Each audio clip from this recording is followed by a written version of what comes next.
peligro, ¿no? Creo que subir una escalera es una actividad la cual hacemos todos los días para determinadas actividades, no necesariamente del trabajo, no puede ser una actividad en un centro comercial, en un hospital, ¿no? ¿Quién no sube escaleras en algún momento? Entonces, ¿ustedes consideran que subir escaleras es un peligro o no es un peligro? Por ejemplo, Harlem nos dice que es un peligro, que para él sí es un peligro. ¿Qué dice el resto?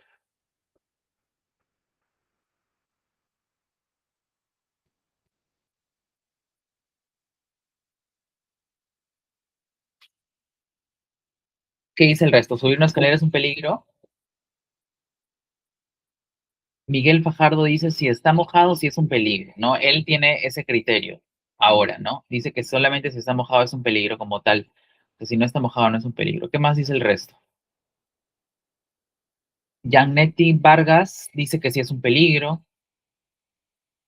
¿no? Entonces recordemos un poco el concepto de que peligro es todo lo que tiene potencial para causarme algún daño, alguna lesión, ¿no? Entonces la escalera, así no esté mojada, o así de repente no tenga baranda, como tal es un peligro, porque una persona se puede caer de la escalera, así necesariamente no esté mojada, ¿no? Así tenga baranda, ¿no? Las personas se han caído, como tal. Entonces, si la escalera tiene potencial para causar algún daño, sí es un peligro. Entonces, Sofía también dice que es un peligro, Ingrid también dice que es un peligro. Entonces, creo que la mayoría, todos llegamos a la conclusión de que subir una escalera sí es un peligro, ¿no? Como tal. Entonces, ¿cuál es el riesgo? ¿No? Si subir la escalera es un peligro, ¿cuál es mi riesgo? ¿Qué me puede pasar si yo estoy subiendo una escalera? Por ejemplo, José Ángel dice el riesgo es la caída, ¿no? Correcto. Ese es el riesgo, ¿no? Si estoy subiendo una escalera, que es mi peligro, subir escalera, mi riesgo va a ser una caída, como dice Sofía, ¿no? Entonces, ese es el riesgo, es la caída de una persona, la cual está subiendo el peligro. Entonces, vamos recapitulando, ¿no? El peligro es la escalera, el peligro es la escalera, el peligro es subir la escalera, esos dos podrían ser, y el riesgo es la caída como tal, ¿no? De consecuencias que puedo tener, golpes, como dice José Ángel, ¿no? Esa es una consecuencia, de repente un esguince, una fractura. Entonces, partiendo ya de que tenemos la definición de peligro, Luis, por ejemplo, dice fractura, ¿no? Fractura sería la consecuencia como tal, no la severidad de eso. Belkis dice también que es un riesgo de caerse, correcto. Entonces, ya tenemos mapeado el peligro, subir la escalera, el riesgo es una caída. Entonces, partiendo de eso, ¿qué hace que aumente esa probabilidad? O sea, ¿qué hace que aumente la probabilidad de una caída? O sea, si una escalera como tal, ¿qué hace que aumente la probabilidad de una caída? Por ejemplo, ahí anteriormente lo dijo un compañero, ¿no? Por ejemplo, lo dijo Miguel Fajardo. Miguel Fajardo dijo que si la escalera está mojada, es un peligro. Entonces, si vamos acá analizando, ¿no? ¿Qué aumenta la probabilidad de que una persona se caiga por una escalera? Por ejemplo, piso mojado, ¿no? Si la escalera está mojada, va a aumentar la probabilidad de que una persona se caiga, ¿no? Imaginemos que, por ejemplo, Luis nos dice otros factores medioambientales, por ejemplo, que llueva, ¿no? Una escalera al aire libre y que empiece a llover, va a aumentar la probabilidad de que suceda un accidente o que la persona se caiga, ¿no? Por ejemplo, José Ángel dice suelos resbaladizos, también puede ser otro. Imaginemos que en esa escalera la hayan encerado, con cera, que resbale. ¿Va a aumentar o no mi probabilidad? También, ¿no? Por ejemplo, Belkis dice algo muy importante, la distracción también aumenta la probabilidad, porque si la persona está distraída con el celular subiendo la escalera, va a aumentar la probabilidad de que de que pueda caerse. Entonces, quiero llegar a que si tenemos un peligro, tenemos el riesgo, pero siempre hay factores que aumentan la probabilidad que suceda un accidente, ¿ok? Por ejemplo, Luis también dice, una escalera deteriorada también aumenta la probabilidad, ¿no? Porque imaginemos una escalera en buen estado, a una escalera deteriorada que tiene los peldaños con desniveles, también aumenta el peligro, ¿no? Aumenta, perdón, la probabilidad. O también, por ejemplo, una escalera sin baranda, también aumenta la probabilidad. Entonces, con esto quiero dar a entender que tenemos peligro, tenemos un riesgo, pero sin embargo siempre hay factores que aumentan la probabilidad de que pueda ocurrir un accidente. Entonces, esto aplicado a la seguridad y salud en el trabajo, esto aplicado a un trabajo, es lo que vamos a ver el día de hoy, ¿no? El tema del día de hoy es identificación de peligros, evaluación de riesgos y medida de control. Entonces, como introducción, más o menos ya hemos aperturado un poco el tema con su participación, ¿no? No siempre podemos evitar que un peligro esté presente en nuestras actividades, es correcto, ¿no? A veces los peligros, nos vamos a encontrar con diversos peligros, no vamos a poderlos evitarlos casi en nuestras actividades, pero lo que podemos es gestionar los riesgos que genera, ¿no? Así podemos actuar con mayor confianza y proteger no solo nuestro trabajo, sino también de quienes nos rodean. Entonces, esto es la frase del día de hoy. Por ejemplo, ¿no? Si vamos al ejemplo anterior de la escalera, ¿no? ¿Cómo yo puedo, qué medidas de acción tomarían ustedes para la escalera, por ejemplo? Para esta escalera que está ahí, tal cual se ve en la imagen. ¿Qué medidas de control ustedes aplicarían para que reduzcan la probabilidad de que suceda un accidente? ¿Qué medidas de control ustedes implementarían? Por ejemplo, a ver, yo les digo una. Yo podría poner un letrero de evitar uso de celular y agarrar siempre del pasamano. Por ejemplo, ¿no? Yo estoy implementando un control administrativo, ¿no? De repente, eso lo puedo poner en cada grada, perdón, en cada piso para que las personas al subir lean, ¿no? Es un control administrativo. Luis Enrique nos dice mantener la escalera seca, que tenga mantenimiento y señalización de seguridad, ¿no? Por ejemplo, él está como implementando un procedimiento de que la escalera siempre se mantenga seca, tenga mantenimiento, se le haga mantenimiento correctivo a las gradas, a las barandas, ¿no? Janetti dice señalizar áreas, ¿no? Por ejemplo, si el piso está mojado de la escalera, señalizo. Entonces, ¿qué más podría hacer, no? Ya, si yo me pongo a pensar en otros controles de repente que se pueden implementar en Asia, en Europa, por ejemplo, sensores, ¿no? Sensores que suenen una alarma cuando una persona está corriendo la escalera, ¿no? O cuando una persona no está usando la baranda, o cuando la persona está usando el celular, ¿no? Lógicamente, acá en Latinoamérica creo que no vamos a ver uno de esos controles de ingeniería, pero quizás en otros países sí. Entonces, es un ejemplo de cómo podemos ahí mejorar proponer medidas de control, ¿no? Claro, como dice Luis, sensores de movimiento, sensores de humedad, el mantenimiento preventivo también para tener de acuerdo o de manera correcta la escalera, ¿no? Entonces, esa es la introducción del día de hoy. Entonces, según la ley 29783, que es la única ley en el Perú que regula seguridad y salud en el trabajo, ¿no? Nos dice que el empleador en todas las organizaciones tiene la obligación de identificar peligros, evaluar riesgos y proponer medidas de control. Entonces, a ver, ustedes han identificado el peligro en la imagen que les di, ¿no? El peligro era la escalera o la persona subiendo la escalera. El riesgo también. Entonces, eso es lo que tiene que hacer cada empresa, ¿no? El empleador tiene que hacerlo, pero lo hace a través de qué? La ley nos menciona que el empleador debe hacerlo eso a través de la matriz IPERSE, ¿no? La matriz IPERSE, que por sus siglas es identificación de peligros, evaluación de riesgo y control. Entonces, esa es la matriz IPERSE. Entonces, ¿qué es la matriz IPERSE?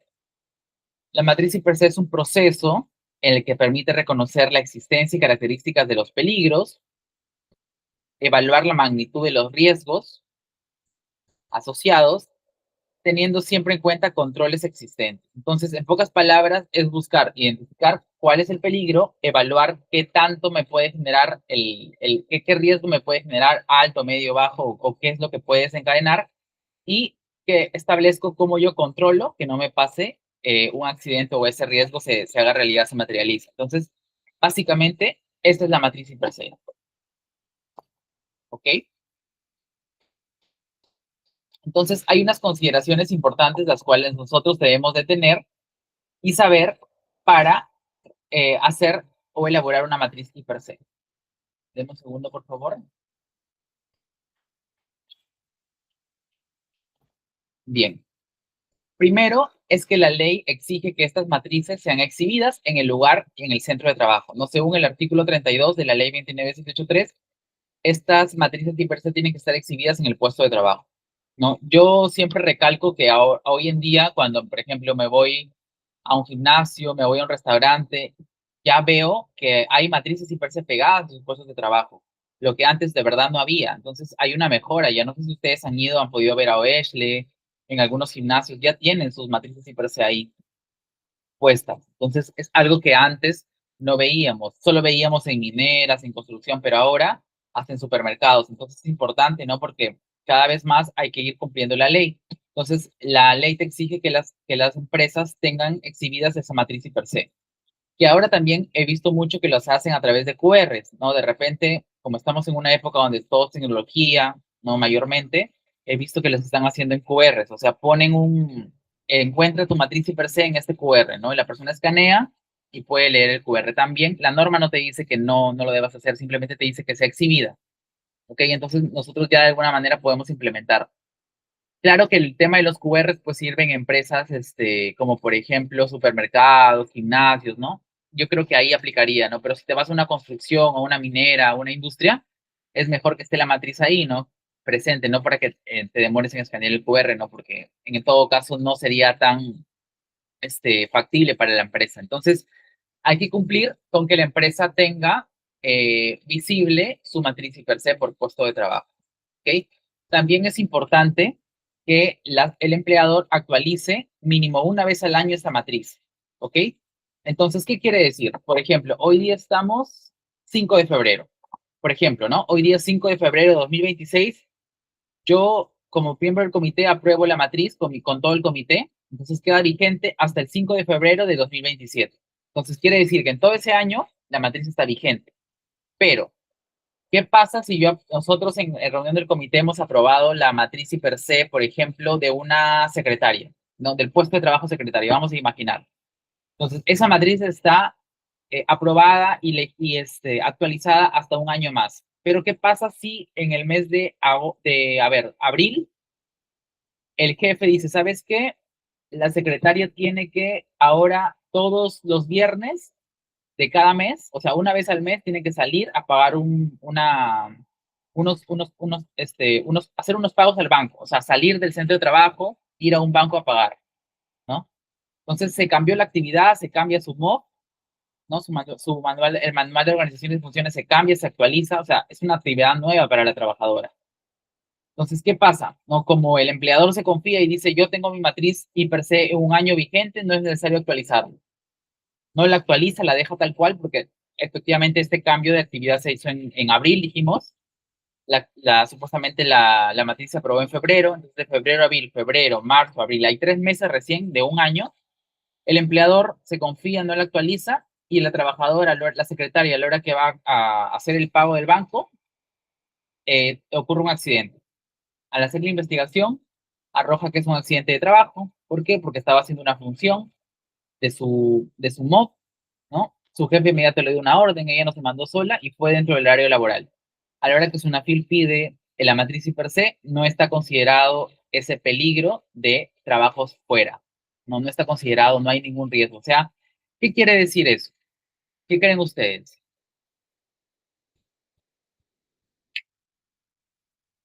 Eso quiere decir que la organización no identificó bien los peligros y riesgos del puesto de trabajo. Entonces, aquí sí, mucha atención, porque muchas empresas creen que como la matriz tiene vigencia de un año, en todo ese año la matriz y per se no se puede ni tocar. Entonces, como dice acá la norma, ¿no? La matriz se debe actualizar como mínimo una vez al año. ¿Cuándo más yo debo actualizarlo? Cuando hay cambios en las condiciones de trabajo. En este caso, en este ejemplo que les acabo de comentar, hubo un cambio, ¿no? Hubo una actividad nueva, ¿no? Entonces, ¿qué pasa si yo hubiera actualizado mi matriz? Hubiera dicho, ok, es una actividad no rutinaria, porque la trabajadora lo va a hacer, ahora una vez al mes ir al banco, va a salir, entonces, ¿qué controles pongo, no? De repente, asignarle un chofer o un taxi autorizado para que transporte a la trabajadora, ¿no? De repente un taxi que tenga SOAT, que tenga todo, no cualquier taxi.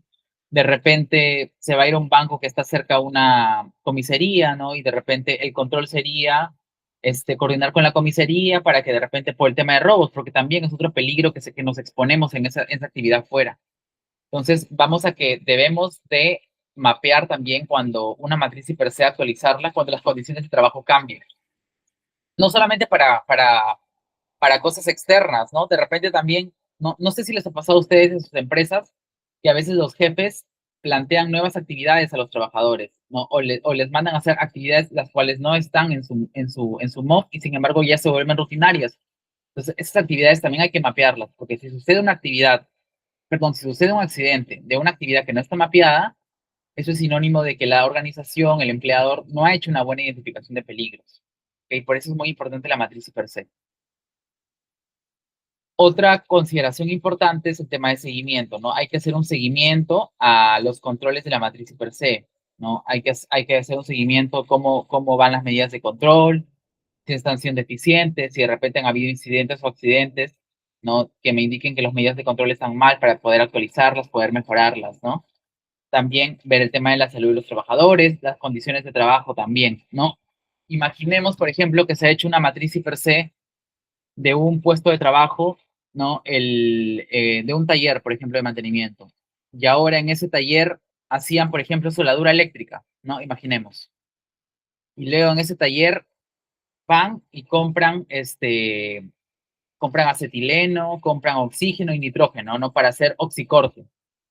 Entonces, sigue siendo soldadura, pero otro tipo de soldadura, ¿no? Sin embargo, la condición de trabajo cambió, ¿no? Porque el trabajador ahora tiene un riesgo de baldones, de explosión. Entonces, la matriz se tiene que actualizar, ¿ok? Respecto a prevención, pues tenemos medidas o métodos seguros de trabajo y toda matriz y per se busca pues una reducción de riesgos. Por ejemplo, Luis Enrique nos dice, es similar a una matriz FODA, la matriz y per se. FODA era fortalezas, oportunidades, amenazas, ¿verdad? Y debilidades. Sí, algo parecido, pero acá es respecto a la salud, a las actividades que hace el trabajador, a qué peligro me expongo y al riesgo, ¿no? Claro, es un poco parecida, pero la matriz per se busca prevenir accidentes de trabajo, ¿no? El análisis FODA, la matriz FODA, tiene otros enfoques administrativos, pero si lo pones en esa comparativa, sí tiene alguna relación, ¿ok? Entonces, ya más adelante les voy a mostrar un formato de matriz y per se. Incluso la última clase de este curso es un taller práctico de elaboración de matriz y per se, ¿no? Ya es el último curso, el último lo vamos a ver, cómo hacer una matriz y per se, cómo llenar toda la parte, pero ahora estamos en toda la parte de teórica que es importante para conocerlo antes de llenar esa parte operativa, ¿ok? Bueno, seguimos con las consideraciones importantes de la matriz per se. De esto ya habíamos hablado que se debe actualizar mínimo una vez al año, ¿no? Esto también es importante, ¿no? La matriz per se tiene que ser elaborada por una persona competente. ¿Qué quiere decir competente? Pues una persona que sepa que es un peligro, que sepa que es un riesgo. Por eso, mayormente quien elabora la matriz per se son todas las áreas de seguridad y salud en el trabajo que existen en las empresas, ¿ok?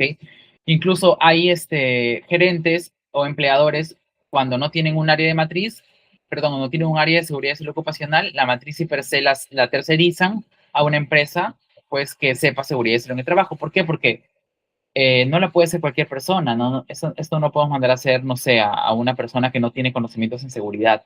Es ilógico, ¿no? Es como que mandes no sé, a un trabajador administrativo a cortar con una moladora. Entonces, no es posible porque no tiene la experiencia, la capacitación, la profesión. Entonces, lo mismo pasa con esto, ¿no? La matriz per se la tiene que hacer una persona competente, una persona profesional que tenga experiencia en seguridad, ¿no? Que haya recibido la formación, el conocimiento, que tenga el criterio y todo eso. Entonces, no la puede hacer cualquier persona, ¿no? Como lo vuelvo a repetir, generalmente lo hace de cualquiera del equipo de cualquier área SOMA, ¿no? Es lo ideal. Sin embargo, la matriz y per se, así lo haga una persona competente, no lo tiene que hacer sola. ¿Con quién lo hace? En consulta con los trabajadores, ¿no? ¿Por qué con los trabajadores? Porque ¿quién más que conozca sus peligros y riesgos que el propio trabajador?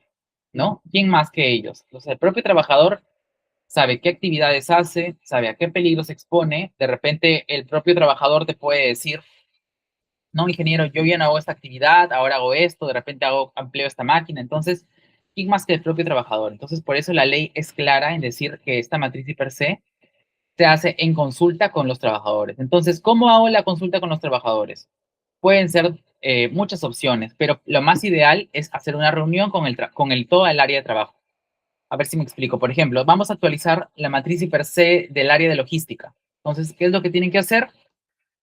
Programar una reunión con toda el área de logística y en esa reunión que estén todos los puestos de trabajo de logística, vamos debatiendo la matriz y per se, vamos mapeando qué actividades hacen, qué actividades no hacen, de repente ahora hacen una actividad nueva, de repente ya no la hacen, ¿no? Entonces ahí en esa reunión se va aclarando todas las dudas ¿no? Se va elevando la matriz y de alguna manera, pues, se va generando una matriz real y se van identificando todos los peligros de esa área. Entonces, yo les hablo de hacer reuniones con las áreas de trabajo, ¿no? Pero ¿qué pasa? Eso se puede hacer cuando son empresas, digamos, pequeñas. Imaginemos que tengamos empresas donde hay 5 o 10 áreas, yo creo que se puede hacer, ¿no? Pero imagínense una empresa transnacional que tenga más de 2.000 trabajadores, que tenga más de 40 áreas, porque hay empresas que de repente grandes. Entonces, ¿ustedes creen que se va a poder un área Soma reunir con todas las 40 áreas o llegar a los 2.000 trabajadores? Va a ser un poco complicado. Entonces, lo que yo sugiero también es ahora usar lo que tenemos el Internet a la disposición, ¿no? Por ejemplo, en mi caso, yo trabajo en una empresa, en una universidad donde tenemos más de 2.000 trabajadores. A pesar de que más de 500 son docentes, lo que nosotros hemos hecho es reunirnos con las áreas operativas, ¿no? Para elevar y hacer participación y consulta de la matriz y per se. Y con el resto de trabajadores también hemos lanzado por correo una encuesta, ¿no? Una encuesta para que nos digan identificación de sus actividades, qué actividades hacen, a qué peligros se exponen, a qué riesgos y cuáles son los controles actualmente. Entonces, con esa encuesta al menos yo ya tengo una evidencia de que estoy consultando y participando en la matriz y per se con mis trabajadores. O sea, tengo la encuesta, que es mi segundo candado, y mi primer candado son las entrevistas con los trabajadores. Entonces, de alguna manera, nosotros como profesionales de seguridad y salud ocupacional tenemos que ver la forma de cómo llegamos a consultar y participar a todos los trabajadores en la matriz y per se, ya sea una entrevista, una entrevista individual, ya sea una reunión con todo el área, ya sea a través de encuestas virtuales. Entonces hay que ver la manera de cómo, pero todos tienen que participar en esta matriz y per se. Tenemos que ver qué actividades hacen todos, de repente qué peligros los propios trabajadores identifican en sus áreas de trabajo, en sus procesos. Por ejemplo, Luis nos dice también en base a los documentos de gestión, documentos donde se especifican las funciones y los diagramas de flujo, ¿no? Correcto, podemos sacar también esto de algún procedimiento de trabajo, de repente el mismo recursos humanos, sus manuales de organización de funciones también. José Ángel dice, también se hace bajo una supervisión en los puestos de trabajo y se realiza una nueva actualización en dependencia de la validez en fecha. No, yo si agregan nuevas operaciones. Claro, ¿no? Correcto, José Ángel. Es importante, ¿no? Porque de repente tenemos una matriz vigente, pero de repente alguien nos puede decir, ¿sabes qué? A partir de ahora, este trabajador va a ser promovido a otra área o va a hacer otras funciones, ¿no? Entonces, quizás ahí nos puede ayudar, como dice José Ángel, la supervisión en avisarnos que ese trabajador va a hacer otra función. Entonces, desde esa fecha yo veo y actualizo, ¿no? Cuando se agregan nuevas operaciones, de repente se agregan nuevos puestos de trabajo. Entonces, cuando es un nuevo puesto de trabajo, de hecho, tengo que hacer una nueva matriz, ¿no? O cuando cambia un proceso en el puesto de trabajo, ¿no? Tal cual lo dice José Ángel. Entonces, bien, vamos ya recapitulando de que esta matriz hiperse se actualiza mínimo una vez al año, es elaborada por una persona competente, se tiene que hacer en consulta y participación con los trabajadores y también, ¿quién aprueba la matriz hiperse? ¿Quién es la que aprueba la matriz hiperse? Quien aprueba la matriz hiperse es el Comité de Seguridad y Salud en el Trabajo. Entonces, hay que también tenerlo muy en claro que quien aprueba esta matriz es el comité en una de sus reuniones, sea ordinaria o extraordinaria, ¿no? El comité lo aprueba, ¿no? Esta matriz. No la aprueba el gerente, la alta dirección, el área SOMA, no. Quien aprueba por ley es el Comité de Seguridad y Salud en el Trabajo, ¿ok? Se recomienda que la matriz per se se haga por puesto de trabajo. ¿Por qué? ¿Por qué por puesto de trabajo? ¿Por qué? Porque o puede ser por puesto de trabajo, también puede ser por proceso, como también menciona José Ángel. ¿Por qué? Porque en una empresa, por ejemplo, un operario de limpieza tiene los mismos peligros que una secretaria. ¿Ustedes qué creen?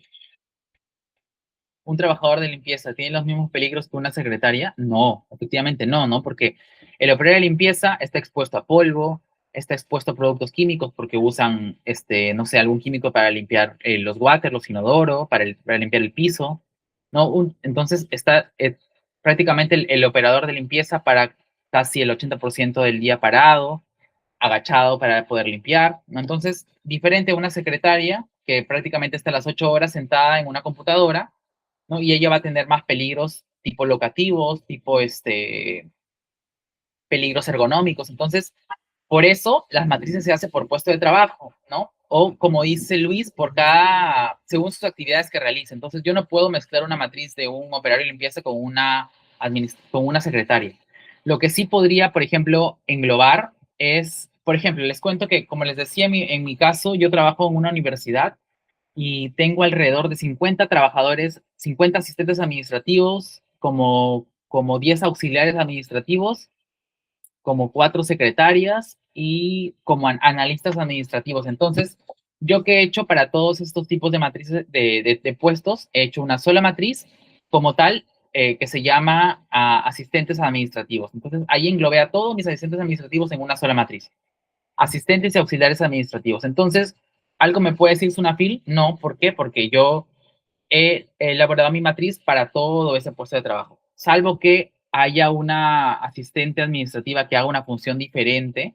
De repente, ese asistente administrativo sale 2 veces a la calle a hacer pagos. Entonces, si hace una actividad diferente, entonces para ella sí hago una actividad diferenciada. ¿Ok?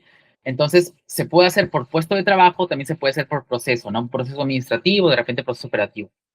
Pero lo ideal, y yo siempre recomiendo, es la matriz hacerla por puesto de trabajo. ¿Ok? ¿Por qué? Porque un supervisor va a tener una matriz, un área logística va a tener otras funciones, otra matriz, ¿no?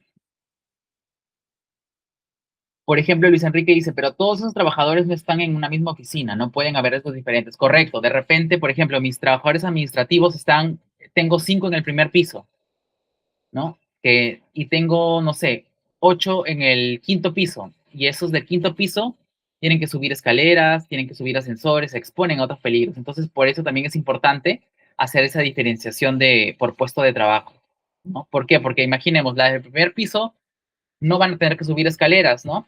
Para ninguna actividad. En cambio, los del quinto piso, todos los días probablemente van a subir escaleras y subir ascensores. Entonces, hay que ver bien la manera de cómo, si se hace por puesto de trabajo, pero si vamos a englobar matrices en una sola, hay que tratar de coberturar todo, ¿no? Y como dice Luis Enrique, poder ver bien el tema también locativo, ¿no? La zona de trabajo.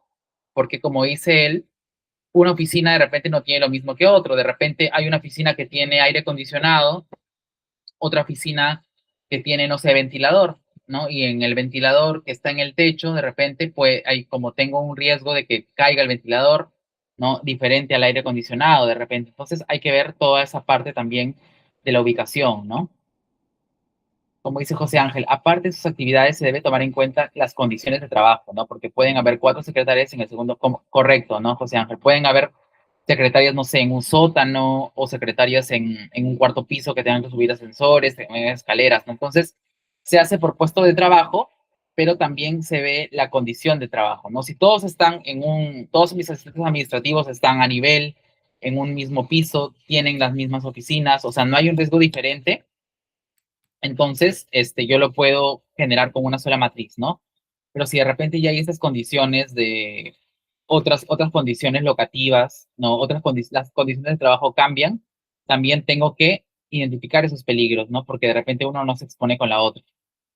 Lo que nos dice también la ley es de que tenemos que considerar, identificar peligros y riesgos para trabajadoras gestantes y para trabajadores discapacitados.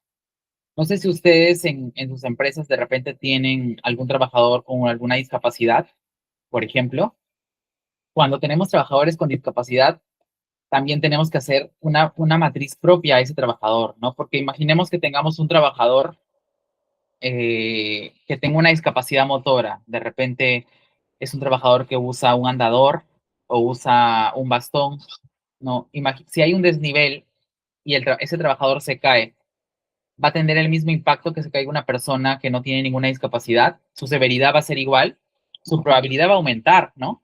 Porque si tengo un desnivel, ¿no? Y tengo un trabajador que camina normal, probablemente ese trabajador tropieza, no se cae, ¿no? Pero si tengo un trabajador que tiene una discapacidad motora y tropieza su carrito, entonces la probabilidad a que tenga un accidente quizás es más alta. Entonces, por eso yo tengo que, aparte, hacer una matriz para mi trabajador que tiene una discapacidad. No, de repente tengo un trabajador que tiene una discapacidad visual, no, de repente tengo un trabajador que es ciego. Entonces, definitivamente se va a exponer su exposición a algunos peligros va a ser mucho más elevada que a otros trabajadores que no tengan discapacidad. Entonces, por eso la ley es clara, ¿no? En también pedir la identificación de peligros y evaluación de riesgos para trabajadores que tienen alguna discapacidad. Y lo mismo para trabajadoras que están en proceso gestacional, ¿no? Para trabajadoras que están embarazadas.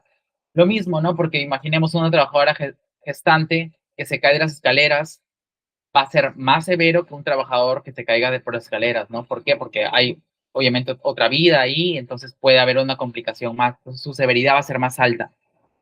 Entonces, siempre hay que ver, porque por ejemplo, a mí el año pasado ya me pidieron matrices y per se, Sunafil me pidió de mi centro de trabajo, ¿no? De trabajadoras gestantes y discapacitados. No sé si ustedes les han pedido o de repente en sus centros de trabajo tienen algún tipo de trabajadores gestantes o discapacitados, ¿no? Porque también hay que identificar sus peligros. De la misma manera, hay que reunirnos con ellos, ¿no? Hay que ver de repente si tiene una restricción médica, ¿no? Esto hay que verlo con el médico ocupacional, o tiene una restricción médica, quizás hay alguna medida de control o hay algo que ver por salud, entonces las medidas de control cambian también. También para algunas consideraciones importantes para los matrices y per se, son los datos estadísticos de la vigilancia de salud, ¿no? También es importante eso. Es importante también contemplar todas las actividades rutinarias y no rutinarias, ¿no? ¿Qué quiere decir? Actividades rutinarias son las actividades que yo hago a diario, ¿no? Por ejemplo, un trabajador administrativo todos los días se sienta en su oficina, está en computadora, entonces es una actividad rutinaria, ¿no? Porque la hago todos los días.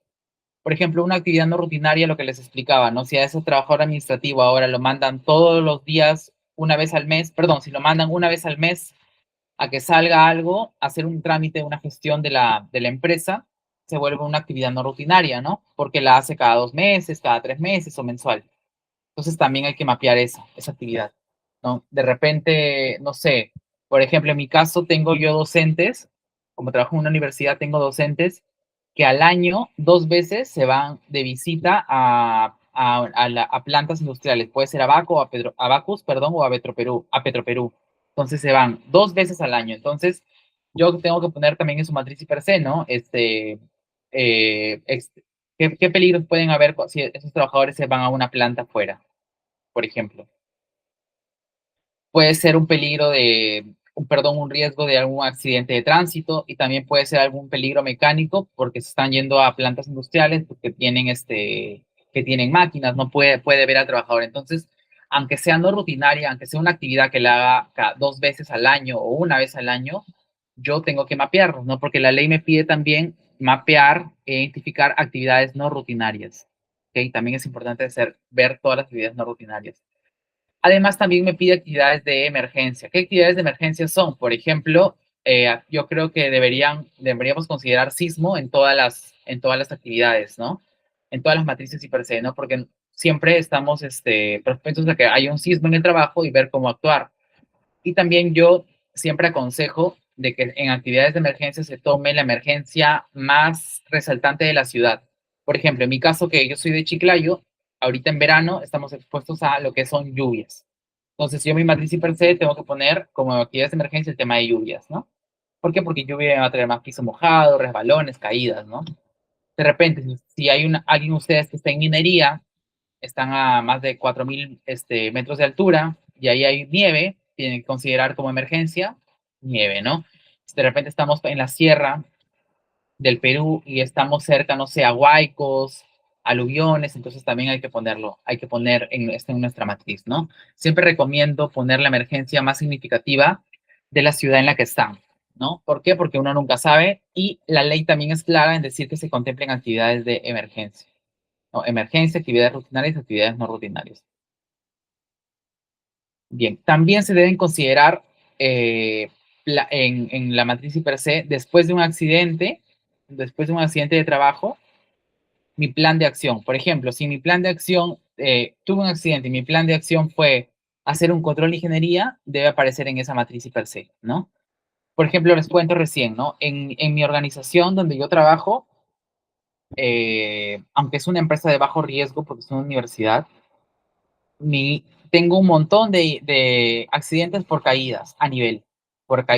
Tengo un montón. Si no se imaginan cuántos docentes, asistentes se caen en las universidades. se caen.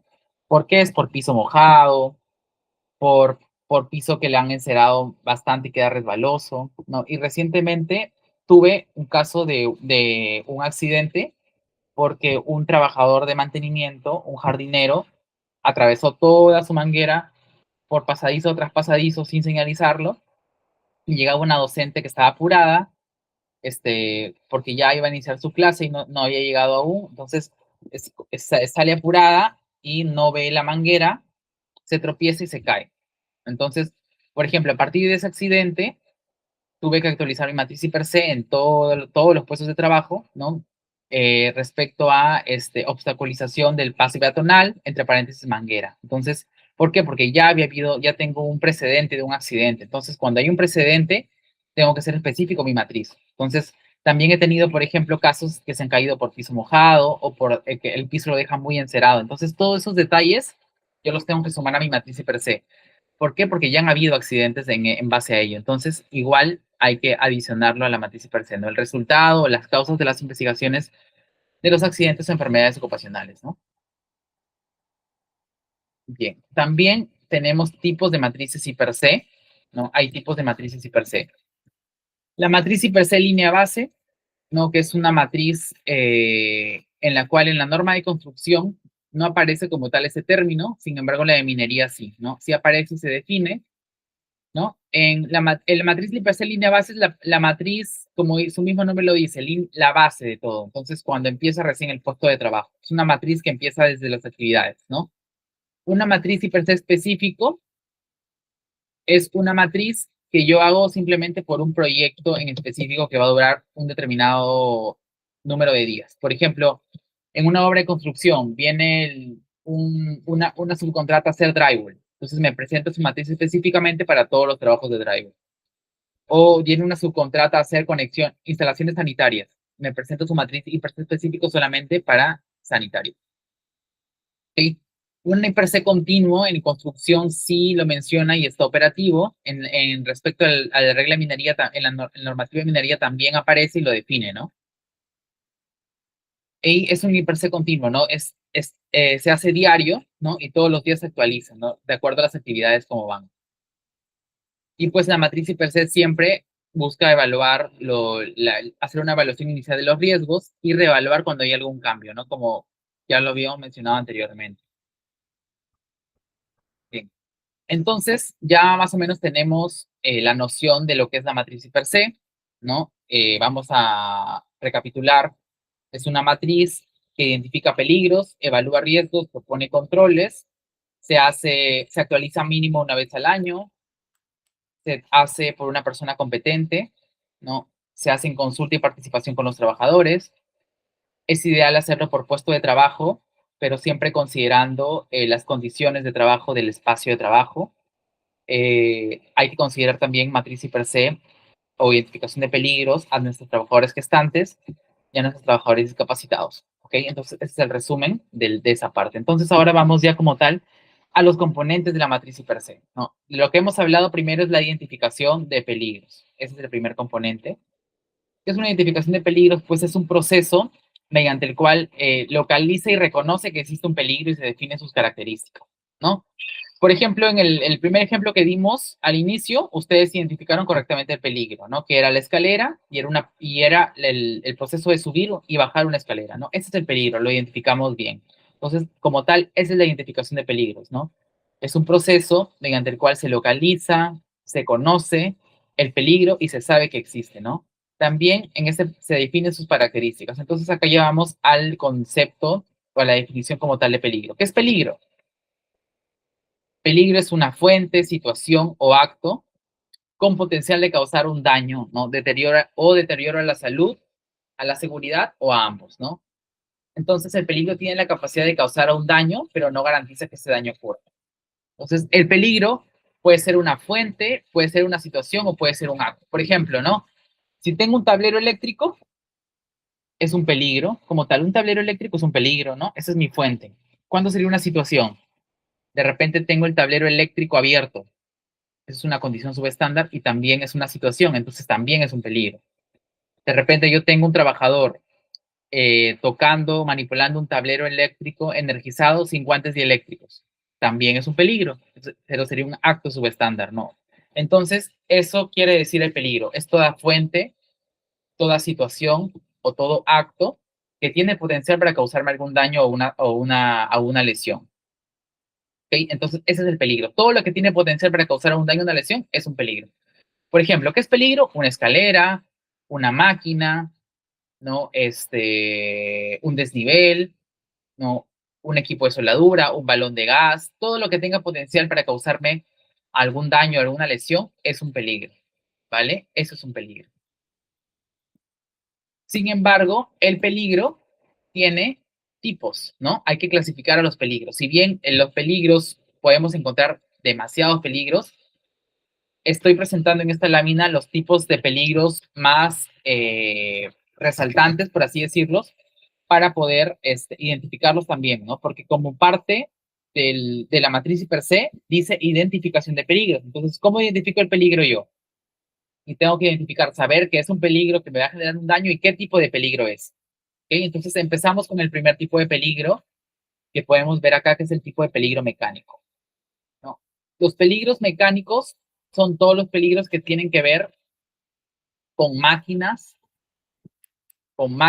herramientas, todo lo que me pueda causar un corte, una laceración, ¿no? Todo equipo que sea de mantenimiento, toda herramienta, por ejemplo, todo lo que son acá llaves, martillos, amoladoras, esmeriles, rotomartillo, todo lo que son equipos, máquinas que me puedan generar algún corte, alguna parte del cuerpo, como dice Luis, maquinaria, todo ello son tipos de peligros mecánicos. Incluso también no solamente máquinas eléctricas, sino también herramientas manuales, ¿no? Un martillo, una llave, un destornillador, todo lo que me pueda generar algún corte, alguna laceración, algún raspón, algún contacto con o que me pueda hacer generar una herida, es un tipo de peligro mecánico. ¿Okay? El tipo de peligro eléctrico, creo que por su mismo nombre lo dice, podemos identificarlo, ¿no? Son todo lo que tiene un tipo de energía, ¿no? Por ejemplo, cables energizados, ¿no? O por ejemplo, incluso una máquina, como por ejemplo un rotomartillo, es un peligro, un rotomartillo, ¿no? Es un tipo de peligro mecánico y tengo un tipo de peligro eléctrico, ¿no? Mecánico, ¿por qué? Porque el rotomartillo me puede cortar el pie cuando yo estoy haciendo una demolición, pero también es un equipo eléctrico. Entonces también me puede pasar, puedo tener una descarga eléctrica. Entonces, puedo enfocarlo en dos tipos de peligros. En mecánico porque me puede cortar y en eléctrico, ¿por qué? Porque me puede pasar corriente. ¿Ok? Entonces hay dos tipos de peligros, ¿no? ¿Qué más son tipos de peligros eléctricos? Tableros eléctricos, subestaciones eléctricas, todo lo que tenga energía como tal, ¿no? Creo que es más fácil de identificarlo. Tipos de peligros químicos, ¿no? Aquí en tipos de peligros químicos también, su mismo nombre lo dice, son todo lo que son productos químicos. Grasas, aceites, gases, pinturas, solventes, aditivos, todo lo que se usa en laboratorio, alcohol, todo lo que son productos de limpieza, ¿no? Todo lo que son productos químicos como tal es tipo de peligro químico, ¿no? Incluir el polvo es un producto químico, material particulado, ¿no? Todo lo que me genera algún tipo, combustible también es un tipo de peligro químico, como tal. El combustible es químico, gasolina, petróleo, no todos son productos químicos, son tipos de peligros químicos. ¿Okay? Todo eso, gases, pinturas, combustible, aceites, grasas, aditivos, todo eso es químico, ¿yo? Los peligros psicosociales, ¿no? Es un tipo de peligro que muchas de las empresas a veces no lo toman en cuenta, pero yo considero que son igual de importantes que todos los peligros, los psicosociales, ¿no? En los psicosociales es todo peligro que genera el trabajo, me genera estrés, por ejemplo, acoso laboral, ¿no? Hostigamiento sexual laboral, hostigamiento laboral, carga de trabajo excesiva, demanda excesiva de trabajo, incluso tener un hostigamiento por tu jefe, como lo dice Luis Enrique, ¿no? Todo lo que está relacionado con habilidades blandas, maltratos psicológicos, todo lo que te genere presión en el trabajo, llevarte mal con tu jefe, incluso si te hace palabras humillantes, maltratos psicológicos, como lo dice Luis. todo eso que te puede generar un estrés a ti, pero que sea causa del trabajo, es un tipo de peligro psicosocial, ¿ok? Si recibes algún acoso en el trabajo, hostigamiento laboral, hostigamiento sexual laboral, si de repente tu jefe te carga de trabajo, no, o te dice acá hay horario de entrada, pero no hay horario de salida, o te tienes que quedar hasta la medianoche, yo te obligo a que te quedes aquí. Todo eso que te genera un estrés o que te genera algún tipo de maltrato psicológico o que repercute en ti algo psicológicamente, algún maltrato, es tipo de peligro psicosocial, ¿ok? Los tipos de peligros biológicos, ¿no? El tipo de peligro biológico son todo lo que son virus, bacterias. Generalmente los biológicos vamos a encontrar en lo que son hospitales, en lo que son laboratorios, en algún depósito de residuos sólidos. Entonces, todo ello vamos a encontrar ahí más que todo, ¿no? Entonces, son virus, bacterias, de repente algún mosquito, zancudos, ¿no? Para un trabajador que está por ejemplo, para un jardinero, va a tener un peligro biológico, por ejemplo, el dengue, ¿no? Como tal, todo lo que son virus, bacterias, ¿no? En laboratorios, en hospitales, fluidos, ¿no? Cuando inyectan, cuando sacan sangre, todo ese tema, más que todo lo vamos a ver en hospitales, en tópicos, ¿no? En laboratorios, todos esos tipos de peligros biológicos. Bien. Contaminación medioambiental en minas también, correcto. Tipos de peligros locativos, ¿no? Locativos, su mismo nombre lo dice, son propios de una locación, ¿no? Que están fijos ahí. Por ejemplo, en peligros locativos que podemos encontrar escaleras, pasadizos, barandas, desniveles, de repente tapas de buzones, cisternas, ¿no? Todo ello, todo lo que está en la locación, ¿no? En el espacio, son tipos de peligros locativos, esos tipos de peligros locativos como tal, ¿no? De repente tengo un desnivel, un hueco en el piso, este, todo lo que está pegado al ambiente, ¿no? Algún desnivel, alguna puerta, qué sé yo, todo es tipo locativo, ¿ok? Tipos de peligros locativos. Los peligros ergonómicos, ¿no? El ergonómico puede ser por alza de algún material, ¿no? Por ejemplo, cuando hago una carga, una descarga, o tengo que cargar algún tipo de material, o de repente también puede ser por posturas inadecuadas, por pasar tiempo prolongado parado en una actividad, o por pasar tiempo prolongado sentado en una actividad también. Es un tipo de peligro ergonómico también. Entonces, todo lo que tenga que ver con posturas, con carga de objetos, con transporte de objetos, cuando yo ejerzo una fuerza ya como tal para hacer una actividad, todo eso ya es un tipo de peligro ergonómico. Incluso un trabajador administrativo, ¿no? Trabaja 8 horas sentado, tiene sus peligros ergonómicos, ¿no? O un trabajador, un supervisor una persona de vigilancia que para todo el día parado, también, ¿no? Se expone a un peligro ergonómico por estar todo el tiempo parado, por tener un tiempo prolongado en una postura inadecuada.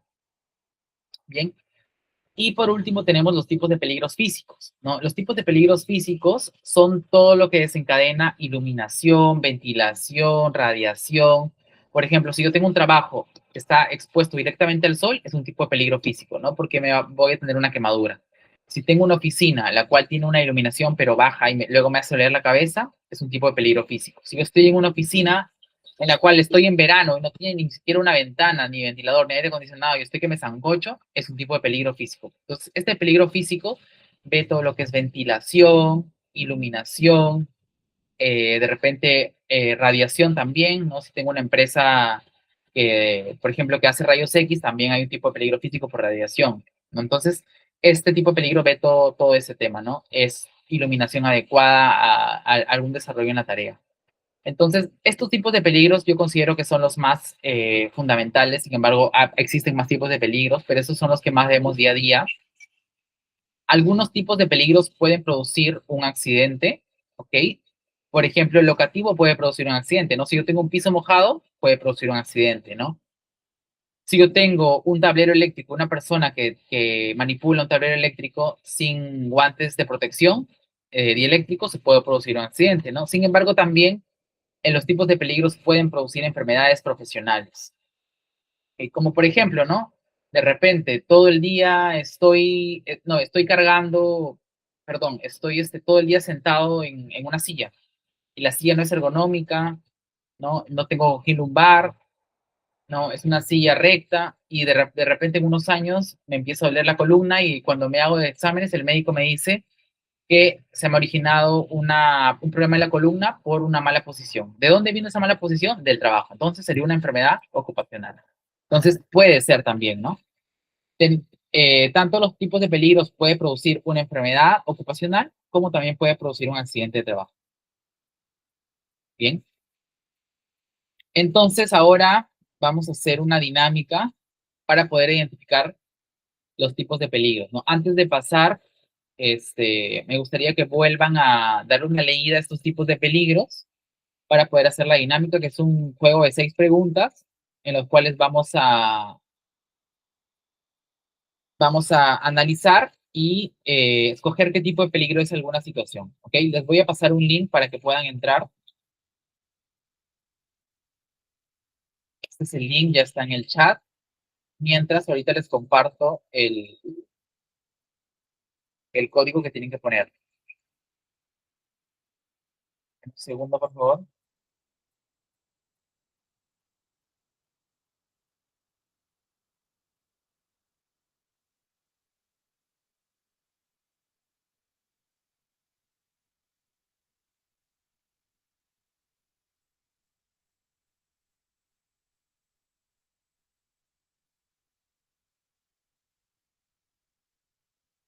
Por lo pronto se van uniendo al link que les he pasado.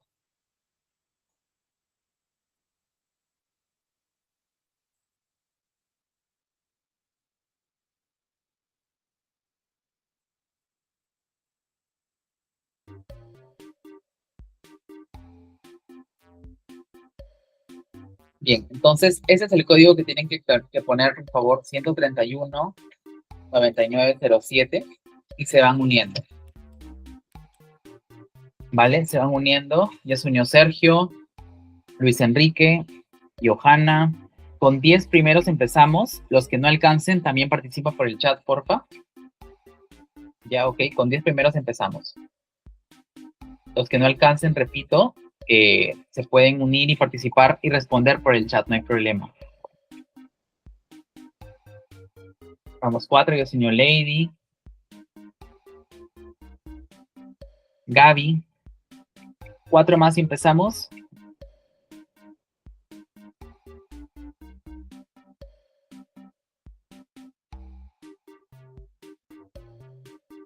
Vamos, 6 por ahora, 4 más y empezamos.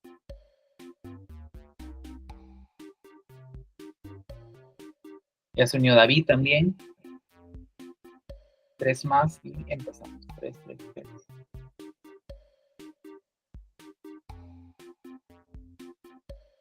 ¿Cuántos somos?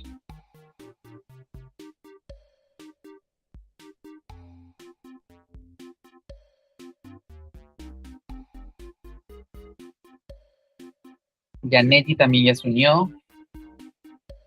Vamos, 8, 2 más y empezamos. ¿Alguien más se va a unir? Si no, ya para empezar.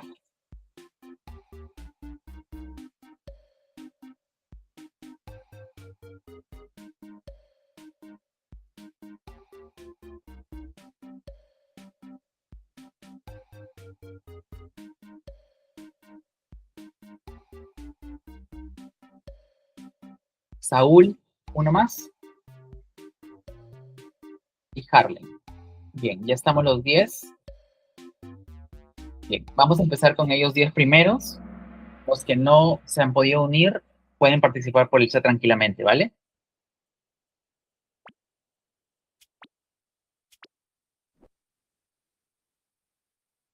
A ver, un ratito, por favor. Hubo un error en la práctica. Ha habido un error. He compartido otro formulario. Esperemos un segundo, porfa, para volver a compartirles. Disculpen, denme un segundo.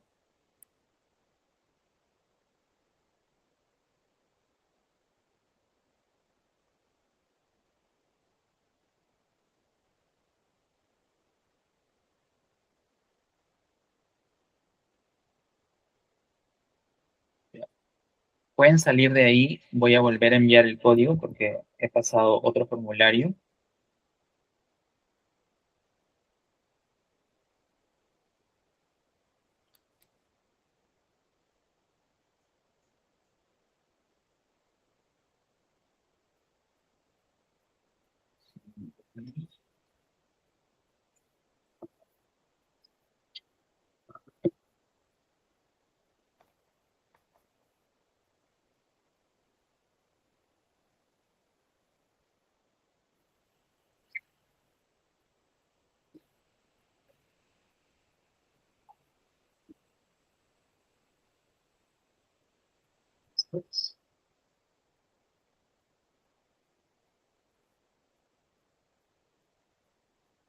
A ver, me confirman si salieron del link, vuelven a entrar al link de aquí.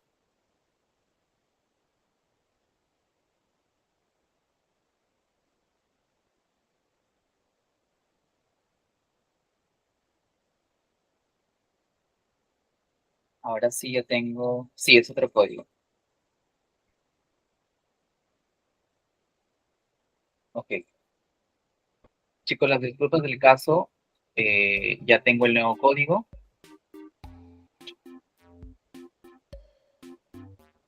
Es otro código, ya se puede ver, ¿no? Es este de acá, 3927889.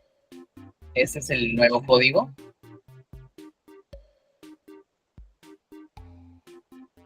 Bien, ya se están uniendo de nuevo.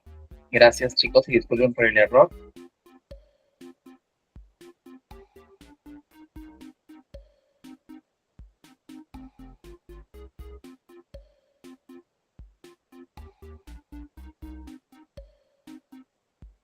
Estamos 8, 2 más. Ya creo que ya estamos los 10. Bien, ahora sí vamos a empezar. Tipos de peligros, ¿vale? Participan por el chat los que no pudieron entrar. Durante la limpieza de equipos se emplean solventes industriales que emiten vapores, ¿no? Ese es el caso de hoy. ¿Qué tipo de peligro es? Solventes industriales. ¿Recuerdan qué tipo de peligro es?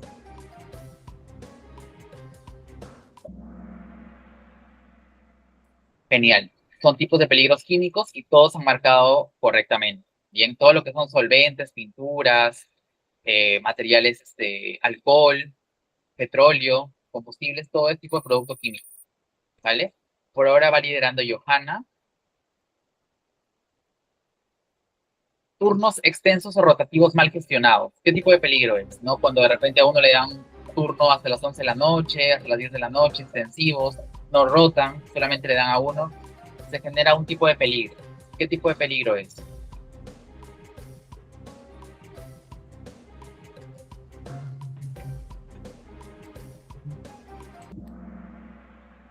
Bien, es un tipo de peligro psicosocial. No bien ahí, por ahí hubo un error, pero la mayoría respondió psicosocial, que es lo correcto. Por ahora también liderando Joana. Bien, vamos a un verdadero o falso. ¿La manipulación manual de cargas es un peligro mecánico? ¿Verdadero o falso? Manipulación de cargas es, no sé, cargar una caja, cargar un costal. ¿Qué tipo de peligro es? ¿Qué me puede afectar? Carga y descarga. ¿Es mecánico, dice ahí? ¿Verdadero o falso? ¿Ustedes qué creen?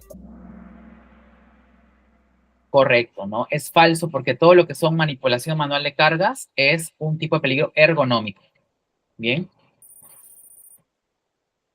Por ahí Johanna también. ¿Cuál de los siguientes es un tipo de peligro mecánico? A ver, mecánico, ¿recuerdan qué tipo de peligro es? Superficie resbalosa, estrés laboral, ruido continuo o partes móviles de una máquina. Mecánico es todo lo que me puede generar algún corte, alguna laceración. ¿Cuál de estas ustedes creen que me puede generar algún corte? ¿Alguna laceración en la piel, en la mano, en el brazo, en el pie? Correcto, ¿no? Es partes móviles de una máquina. Todo lo que son máquinas es mecánico. Acá todos han respondido bien. Genial. Bien, vamos con la pregunta, con la penúltima, ¿no? ¿La falta de orden y limpieza en el área de trabajo es un peligro locativo? ¿Qué creen ustedes? ¿Verdadero o falso? Locativo, recuerdan, todo lo que está alrededor, está perenne, ¿no? En el ambiente, en la locación. ¿Qué tipo de peligro es? Correcto, ¿no? Es un peligro locativo, ¿no? Creo que acá la mayoría ha marcado bien. En la orden de limpieza, desniveles, todo eso es tipo de peligro locativo. Bien. Vamos con la última. En un área de trabajo se realiza una tarea con iluminación deficiente. ¿Qué tipo de peligro es? ¿Recuerdan? Había un tipo de peligro que veía lo que es iluminación, ventilación, radiación. Una empresa que tenga un área de trabajo con iluminación deficiente como tal. ¿Vio? Es un tipo de peligro físico. ¿Okay? Acá algunos se han equivocado. Pero si tengo una iluminación deficiente, quiere decir que hay poca iluminación para esa área de trabajo. Es un tipo de peligro físico. ¿Okay? Todo lo que tenga que ver iluminación, ventilación, es tipo de peligro físico. Acá algunos se confundieron, pero tienen que saber que es físico. Bien, en el tercer lugar tenemos a Saúl. En el segundo tenemos a José Guevara.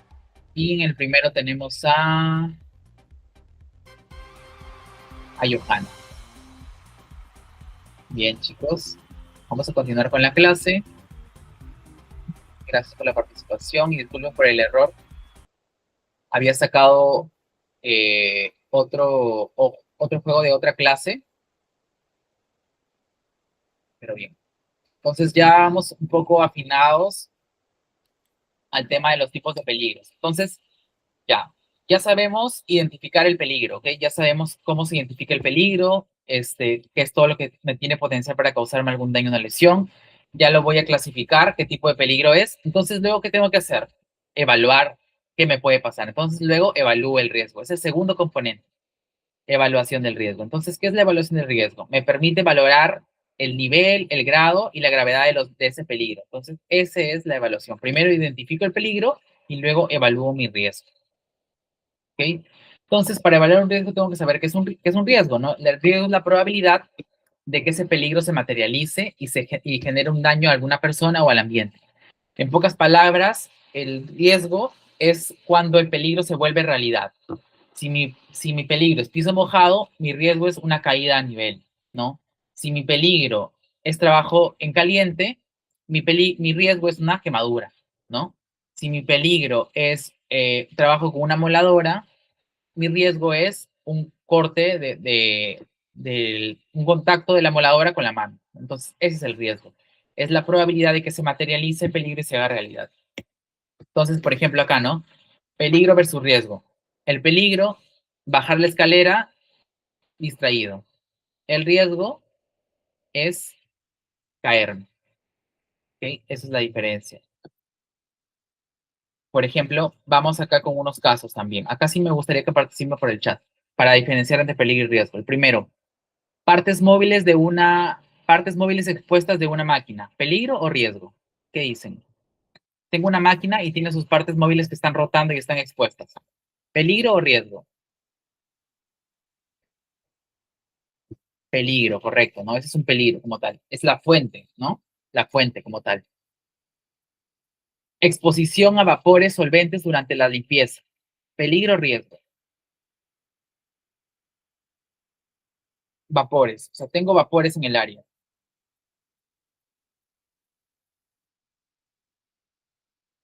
Correcto, ¿no? Si tengo la exposición a vapor, es peligro como tal. Es un peligro, ¿no?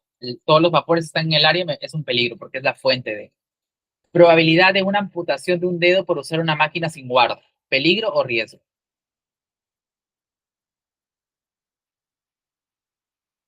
Ahí ya sería riesgo, como dice Milagros Chupilín, ¿no? Como dice José, como dicen la mayoría de los compañeros. Ahí sería riesgo, como dice Caroline, ¿no? Ahí ya sería un riesgo como tal.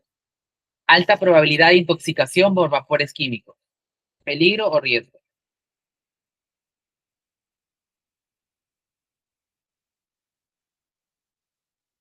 Ahí, como dice José Ángel, ya es un riesgo, ¿no? Porque ya te está dando la probabilidad de que te intoxiques bajo el peligro que era vapor orgánico, un vapor químico, perdón. Piso mojado en el área de trabajo, es muy fácil. Peligro o riesgo, el piso mojado. Como tal, piso mojado es peligro, ¿no? Piso mojado es peligro. Pero, sin embargo, la posibilidad de resbalarte o sufrir un esguince por un piso mojado, ¿qué es? La probabilidad. Ahí sería riesgo, ¿no? Entonces, esa es la diferencia entre peligro y riesgo, ¿vale? Entonces, el riesgo, como lo dije, se evalúa. Entonces, ¿qué es la evaluación de riesgos? La evaluación de riesgos es un proceso sistemático, ¿no? Mediante el cual se identifican los peligros presentes, se analiza la probabilidad de que esos peligros generen daños, se determina cuál es la gravedad posible de sus consecuencias. Entonces, su finalidad es establecer medidas de control que permitan reducir o eliminar los riesgos, asegurando tareas que se realicen en condiciones seguras para los trabajadores. Esa es la definición de evaluación de riesgos, ¿no? Entonces, para yo poder hacer una correcta evaluación de riesgos, tengo que ver la probabilidad. ¿Recuerdan la primera lámina que vimos? ¿Qué es lo que aumenta la probabilidad de que la persona se caiga de las escaleras? ¿No? Ustedes me dijeron piso mojado, me dijeron distracción, me dijeron baranda, escalera en mal estado, ¿no? ¿Recuerdan esa primera lámina? Entonces, esto ya estamos viendo acá, ¿cuál es la probabilidad de que el peligro aumente? Entonces, vamos viendo esta lámina. La norma te plantea 4 ítems, los cuales considera que estos son los que aumentan la probabilidad de que se genere un peligro, ¿ok?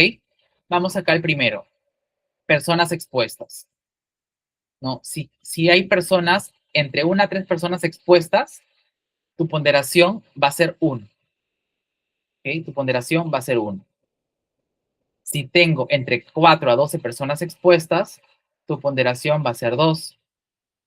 Y si tengo más de 12 personas expuestas, mi índice va a ser 3, mi índice de personas expuestas. Entonces, ¿qué quiere decir? Por ejemplo, un trabajador que está laborando con una moladora con dos trabajadores más que están apoyándolo. ¿Cuál es la probabilidad de personas expuestas? ¿1, 2 o 3? Tengo 3 trabajadores en el área. Uno usando moladora. La probabilidad de que la moladora salga volando y corte cuando hay 3 personas. ¿Qué índice le corresponde? ¿1, 2 o 3? ¿Cuál creen ustedes? Según el caso que estoy explicándoles o planteándoles. Son 3 personas en el área usando molador. Ahí sería 1, como dice José Ángel, ¿no? ¿Por qué? Porque está afectando hasta 3 personas. Entonces, mi índice de probabilidad sería 1.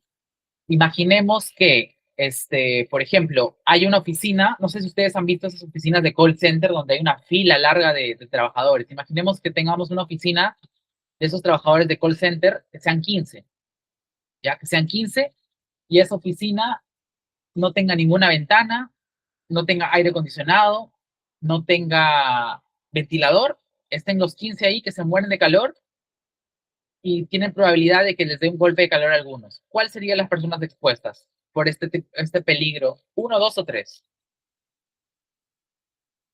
Sería 3, ¿no? Porque son más ¿cuánto dijimos? 15, no son más de 2. Entonces, de esa manera se va a valorar la probabilidad, ¿ok? Respecto a personas expuestas, ¿no? Vamos respecto a procedimientos existentes. Si la organización no tiene ningún procedimiento existente para ese peligro, se le coloca, perdón, si la organización no tiene ninguno, si no existen, se le coloca 3. El índice va a ser 3. ¿Qué quiere decir? Por ejemplo, por ejemplo, vamos regresando al ejemplo de la moladora. Si la empresa no tiene un procedimiento de cómo se usa la moladora, no hay ningún procedimiento escrito, o sea, no hay nada, yo le coloco 3. Si de repente la empresa al menos tiene un procedimiento, ¿no? Te presenta su procedimiento. ¿Sabes qué? Acá tengo mi procedimiento para uso de moladora. Pero el trabajador no lo conoce, no tiene la guardia de seguridad, se ve que tú le preguntas y es como que si no lo tuviera, le ponemos 2. O sea, existe parcialmente, pero no es satisfactorio. ¿Cuándo le ponemos 1? Cuando de verdad te muestran su procedimiento de trabajo y el trabajador sabe el procedimiento. ¿Sabes qué? Yo tengo que hacer esto, primero tengo que escalarizar mi área, tengo que poner la guarda, tengo que poner las CPPs. O sea, cuando tú ya evalúas que el trabajador sí sabe su procedimiento, entonces existe y es satisfactorio, se le va a colocar 1. ¿Ok? Se le va a colocar 1. Vamos al tercer índice, ¿no? Al tercer índice de capacitación. El índice de capacitación, le voy a poner 1 cuando mi personal está entrenado y el personal conoce el peligro. Por ejemplo, va a haber un trabajo en altura. Tu trabajador te entregan su certificado de trabajos en altura. Tú le preguntas, ¿cuándo debes usar el arnés? Cuando estoy a mayor de 1,80 m. Ves que el trabajador sabe que tiene que anclar su punto al punto de anclaje, sabe que tiene que subir con casco y barbiquejo. O sea, se ve que conoce toda esa capacitación que ha tenido, que está entrenado, se le coloca 1. ¿No? De repente te entregan el registro de capacitación del trabajador, pero tú le preguntas y no sabe mucho, no sabe cómo ponerse el arnés, no sabe identificar que es un trabajo en altura, no sabe que tiene que llenar eso. Entonces, a pesar de que está casi capacitado, no conoce el peligro como tal, entonces se le coloca 2. ¿Cuándo le coloco 3 a este índice? Cuando el trabajador no conoce nada sobre el peligro y tampoco está capacitado. Entonces, acá va a aumentar mi probabilidad de que suceda un accidente. Entonces, acá le coloco 3. ¿Ok? Respecto a exposición al riesgo, ¿no? Exposición al riesgo. ¿Cuándo le voy a colocar 1 al índice de exposición? Cuando hago una actividad al menos una vez al año o esporádicamente. Este es, por ejemplo, lo que les decía, ¿no? De la secretaria que una vez al mes o 2 veces al año tiene que tiene que ir a pagar al banco, ¿no? Para analizar su probabilidad, yo le voy a colocar 1 porque hace esa actividad eventual, esporádicamente. Simplemente lo hace una vez al año, ¿ok? Una vez al año, es esporádicamente. ¿Qué pasa si el trabajador esa actividad ya la hace al menos una vez al mes o lo hace eventualmente? Entonces ya no va a ser 1, ¿no? Porque ya no es una vez al año, ya no es esporádicamente. Le coloco 2. ¿Cuándo le voy a colocar 3 a exposición al riesgo? A esta ítem de acá. Cuando el trabajador hace una actividad totalmente rutinaria, permanente, y la hace una vez al día al menos, ¿no? Por ejemplo, ¿qué hacemos nosotros en una empresa una vez al día? Todos los días, por ejemplo, todos los días te sientas en la computadora, todos los días. Todos los días pasas subes la escalera, de repente tu oficina queda en el segundo piso, entonces todos los días. Entonces hay que analizar de esa manera la exposición al riesgo, qué tan frecuente es, y de acuerdo a ello le voy a poner 1, 2 o 3, ¿ok?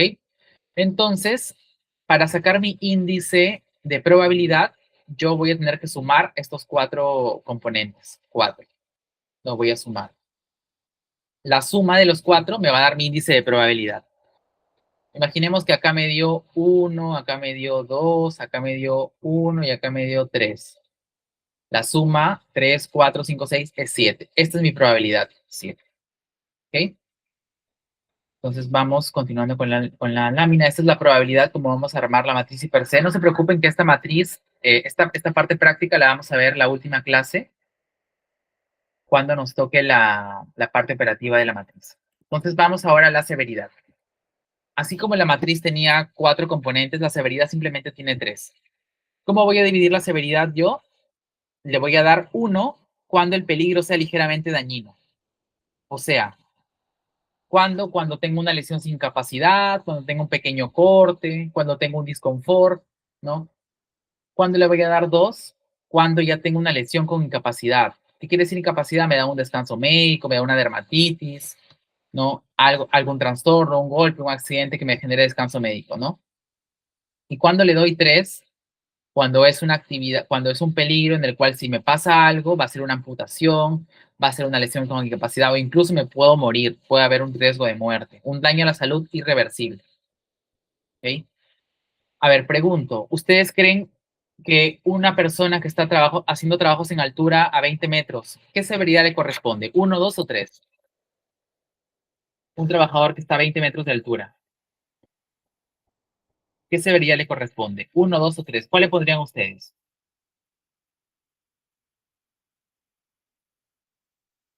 Como dice José Ángel, como dice Juladis, le pondrían 3, ¿no? Porque probablemente un trabajador a 20 metros si se cae, va a terminar con incapacidad permanente, una amputación o va a morir. Pero de repente, que yo esté en la oficina, no sé, con un grapador y me grapo el dedo, ¿qué severidad le van a poner? ¿1, 2 o 3? ¿Cuál le pondrían ustedes? No estoy con una grapadora. 1, ¿no? Porque es algo ligero, es una herida, un pequeño corte. Entonces, de esa manera que tengo que evaluar. O sea, no puede ser que yo, cuando voy a revisar una empresa, vea que una severidad de un trabajo en caliente, de un trabajo en espacio confinado, de un trabajo en altura, le vayan a poner 1 o 2. Entonces, siempre va a ser la severidad 3 porque es un trabajo de alto riesgo. Entonces, de esa manera tenemos que evaluarlo. ¿Ok? De esa manera hay que evaluarlo. Entonces, esta es ya la tablita integrada con la probabilidad y la severidad, ¿vale? Es la tablita que vamos a ver en la clase operativa. Entonces, ¿cómo hay el nivel de riesgo? Yo multiplico la probabilidad por la severidad. O sea, si la suma de estos 4 me da 7, por ejemplo, si esta de acá me da 7, y mi severidad, por ejemplo, acá mi severidad es 2, Mi nivel de riesgo es la multiplicación. 7 por 2, 14. Entonces, ese sería mi nivel de riesgo. Entonces, ¿dónde está 14? ¿Dónde lo ubico yo acá?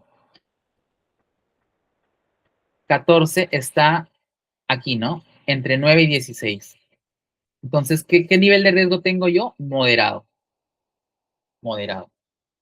Entonces, de esa manera se evalúa, ¿no? Es moderado si está entre 9 y 16, es importante si está entre 17 y 24, es tolerable si está entre 5 y 8, es trivial o sin importancia si está entre 4, de 1 a 4, y cuando tengo un nivel de riesgo que sea intolerable, que sea de 25 a más, es lo que ninguna empresa quiere. O sea, ninguna empresa quiere tener algún tipo de peligro intolerable. ¿Qué significa intolerable? Es un peligro que no se puede controlar. Entonces, que si sucede algo, la empresa no tiene la medida de control necesaria para evitarlo. O sea, va a terminar prácticamente en fatalidad. Entonces, lo intolerable es lo que ninguna empresa debe apuntar. ¿Okay? Ninguna empresa debe apuntar a tener un riesgo intolerable. Tiene que bajar. Entonces, ya para ir sintetizando, ¿no? El peligro se identifica, ¿ok? El riesgo se evalúa. Entonces, ¿qué hago yo para evitar que suceda un accidente? Entonces, yo propongo medidas de control. Eso es lo que tenemos que proponer como empresa.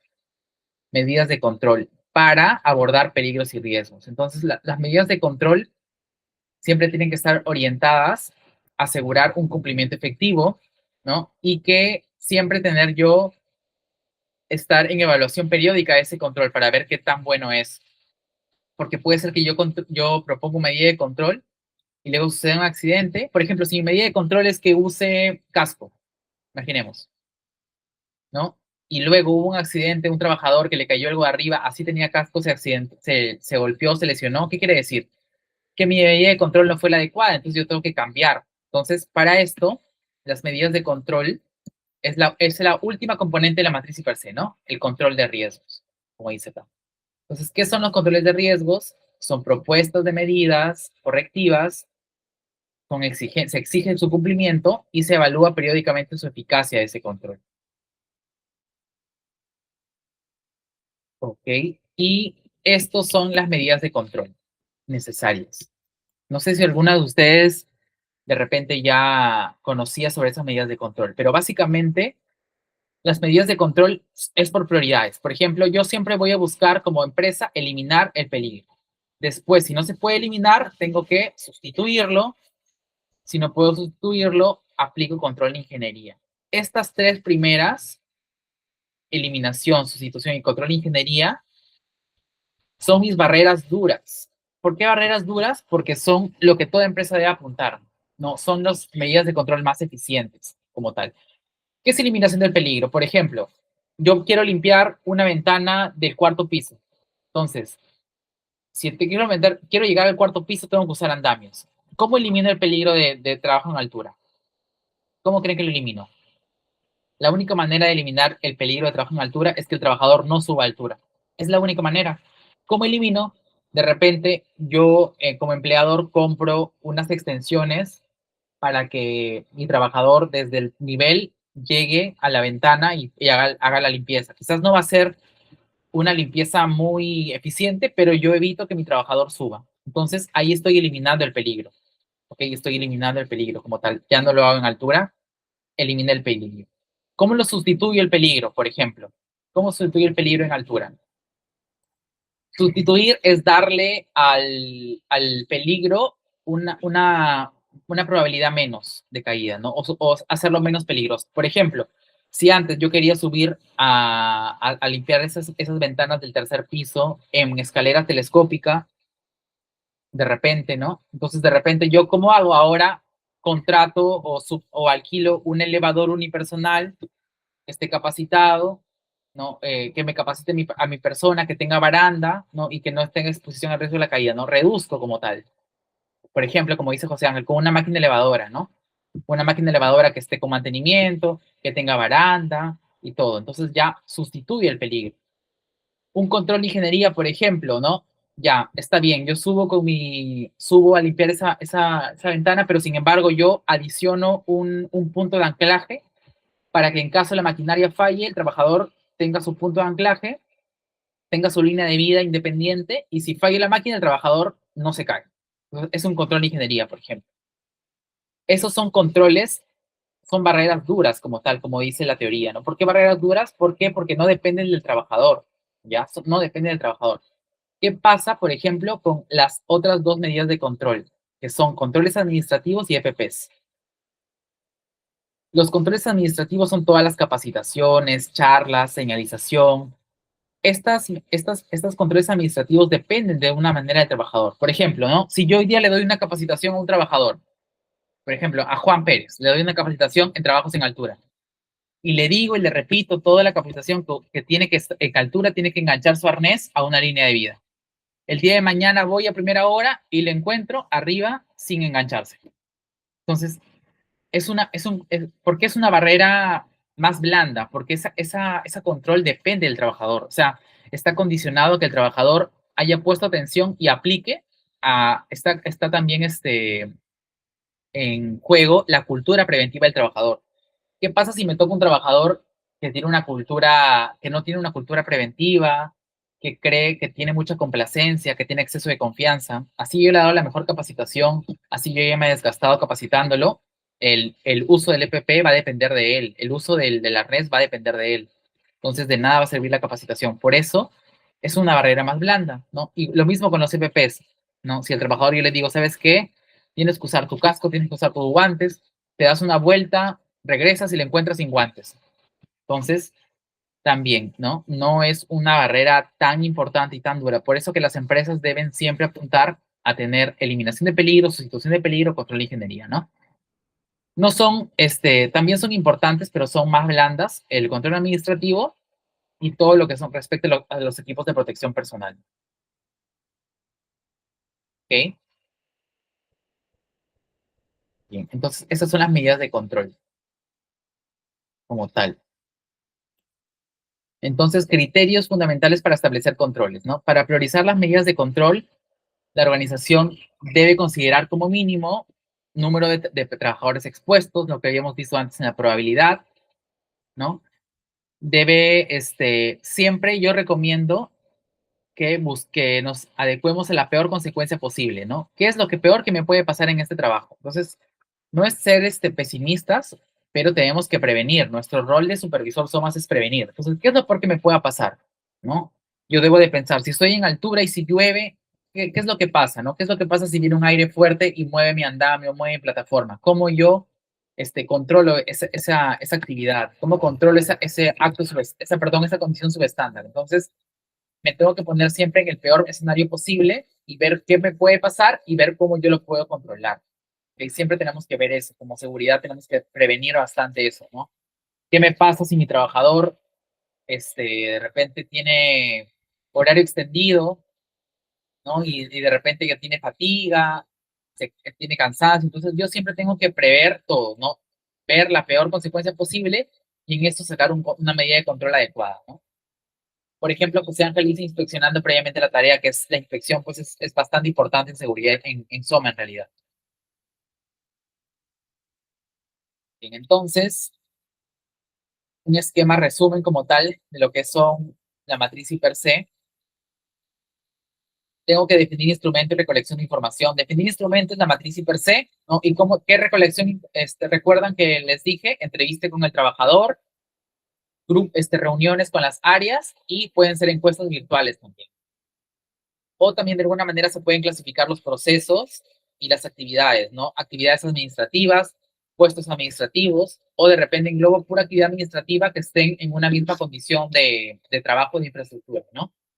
Posteriormente, identifico los peligros, qué tipo de peligro es, ¿no? Evalúo el riesgo, ¿no? Posteriormente, defino criterios para determinar la aceptabilidad del riesgo, defino si el riesgo es aceptable, si es moderado, ¿no? Luego, posteriormente, hago mi plan de acción, ¿no? Mis medidas de control. Luego que propongo mis medidas de control, reviso el plan de acción. ¿Es eficiente? ¿Cómo me ha ido? ¿Ha sido suficiente? ¿No ha sido suficiente? Entonces, luego de ello, que hago todo ese proceso, lo que tengo que hacer es mantener y actualizar una vez al año o cuando mis condiciones de trabajo cambien, Siempre documentar, todo hay que documentar, ¿no? Para tener una evidencia de que se está haciendo. ¿Qué es documentar? Tener un registro, tener evidencia de fotos, tener evidencia de reuniones, evidencia de mis medidas de control, tener fotos, ¿no? Y finalmente, esa es la gestión de la matriz per se. Todo esto que hemos hablado, hemos generado, esa es una gestión de la matriz per se como tal. Es importante saber también, ¿no? Y conocer que la matriz per se es un documento obligatorio que te pide la ley 29783. Al ser obligatorio, si incumplimos con esto, ¿qué tenemos? Es una infracción grave en seguridad y salud en el trabajo. Bien, el reglamento de la ley, ¿no? Perdón, nos dice, el reglamento de la inspección de trabajo nos dice que es una falta grave, ¿no? No realizar una evaluación de riesgos, o sea, hacer una matriz per se, ¿no? Es una falta grave. No efectuar controles periódicos de las condiciones de trabajo, también es una falta grave. Y no implementar medidas de prevención de acuerdo con los resultados de la evaluación de riesgos. Entonces, en pocas palabras, ¿qué quiere decir? Si las empresas no evalúan sus riesgos, no controlan sus condiciones de trabajo, no identifican sus peligros, es una falta grave. Entonces, ante una falta, siempre hay una multa. Entonces, quizás nosotros que trabajamos en un área SOMA, podemos ir con estas ideas a la alta dirección. ¿Por qué? Porque quieran o no, la alta dirección, el empleador es el que toma decisiones, ¿no? El empleador es el que nos da presupuesto para implementar una medida de control. De repente, ¿quién nos va a dar presupuesto para comprar buenos andamios, para comprar elevadores, para comprar EPPs, para comprar señalización? ¿Quién nos da todo eso? No sale de Soma, ¿no? ¿Quién lo da? Siempre la alta dirección, los gerentes. Entonces, es importante decirles que si nosotros como Soma no identificamos, como empresa más que todo, no identificamos peligros, no evaluamos riesgos, no proponemos controles adecuados, aparte que vamos a tener un accidente de trabajo, vamos a ser multados, ¿no? Y lo que no quiere ninguna empresa es que lo multen. Entonces, acá hay una escala expresada en soles, que así está actualizada hasta el año pasado, ¿no? En el cual te puede caer, pues, una infracción según el tipo de empresa, si es microempresa, no si es pequeña empresa, o si es no MIPE, y según la falta, si es leve, si es grave, muy grave, ¿no? Acá puede ser una falta, muy grave, pues no identificar peligros de alto riesgo como, como tal. Bien, entonces, para ir finalizando, los aprendizajes que nos llevamos el día de hoy, ¿no? El día de hoy nos llevamos el aprendizaje de que la identificación de peligros es el primer paso para prevenir accidentes y enfermedades ocupacionales, ¿no? Ya sabemos que tenemos que identificar peligros para hacer esa acción preventiva para evitar que suceda cualquier tipo de cosas. La evaluación de riesgos permite priorizar los peligros. Si yo tengo un peligro de alto riesgo y un peligro de bajo riesgo, ¿cuál es el que voy a atacar primero? ¿No? Obviamente el que tiene más alto riesgo, ¿no? Porque si tengo más alto riesgo, si tengo más probabilidad, puede generar más rápido un accidente. ¿Qué quiere decir? ¿Que el otro no lo tome en cuenta? No, simplemente que voy a atacar primero. ¿Cuál va a ser mi prioridad? Porque a veces nosotros nos vamos a encontrar en situaciones en las que tengamos que decidir y poner en prioridad algo, ¿no? O tenemos que tomar un criterio también. Entonces, esta matriz nos va de repente ayudar a tomar decisiones en una empresa para tener un criterio, ¿no? Si yo tengo un trabajo de soldadura, me dicen, ¿sabes qué, ingeniero? Quiero que vayas a supervisar. Tengo dos trabajos que van a iniciar a las 8. Uno de soldadura y un trabajo de una limpieza de piso a nivel. ¿A cuál van a ir ustedes primero? ¿Al de soldadura o al de trabajo de piso? Al nivel. Claramente yo voy a ir a soldadura, ¿no? Porque es un trabajo de alto riesgo, que hay más probabilidad de tener un accidente. Entonces, esto me sirve también para tomar decisiones, ¿no?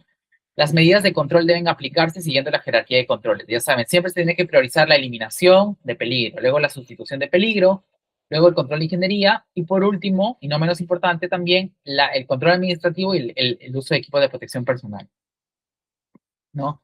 El IPER-C es una herramienta preventiva y obligatoria, no es solo un documento, ¿ok? Hay que también saber que el IPER no solamente es un documento que lo cumplo y ya, ¿no? Para que Sunafil no me diga nada, para que no me molesten. En realidad, el IPER es una herramienta preventiva, no se llena por llenar, no se llena en realidad los peligros que tiene la empresa, las actividades que hace el puesto de trabajo, o sea, no es que se llena por llenar y ya. De verdad hay que hacer una evaluación, porque nos va a ayudar a prevenir bastantes accidentes o incidentes de trabajo.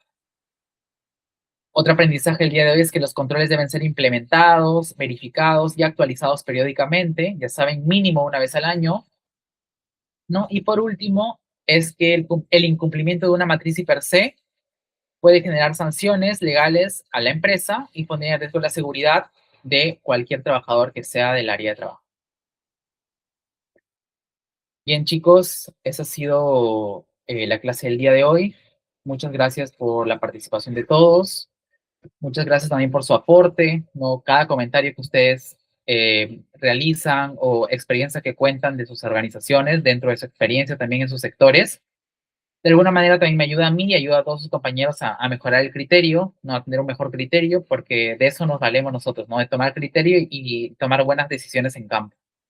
Bien, gracias chicos por su participación. Nos estamos viendo ya el día sábado, si no me equivoco. Sí, el día sábado nos estamos viendo. Bien, los dejo con la licenciada Berna, que seguro tiene algo que comentarles por acá. Muchas gracias.